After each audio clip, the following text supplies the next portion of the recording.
Poliisi kehittää miehittämättömien ilma-alusjärjestelmien hyödyntämistä. Meillä on näistä järjestelmistä erinomaiset kokemukset ja nyt haluamme laajentaa niitä koskemaan kaikkia poliisitoiminnan eri sektoreita.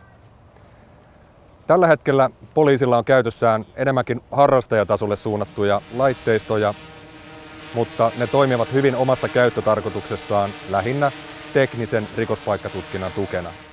Meillä on kuitenkin jo hyviä esimerkkejä onnistuneista operaatioista, joissa näitä laitteita on käytetty esimerkiksi vaativissa tilanteissa tilannekuvan välittämiseen.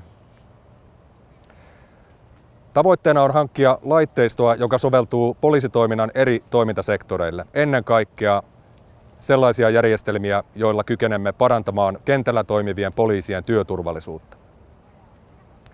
Meillä on jatkossakin mahdollisuus käyttää kaupallisten toimijoiden tarjoamia palveluita sekä puolustusvoimien virka-apusuorituskykyä, mutta oman suorituskyvyn hankkiminen on meillä pääprioriteetissa tällä hetkellä.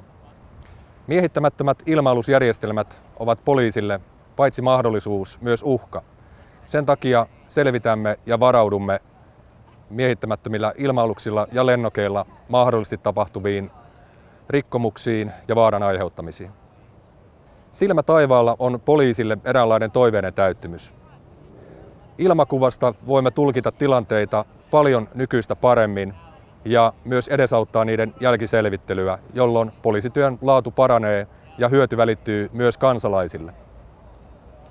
Odotuksemme tämän uuden teknologian osalta ovat korkealla ja miksipä eivät olisi, sillä ilmatilan haltuunotto on meidän lähitulevaisuuden tavoitteemme.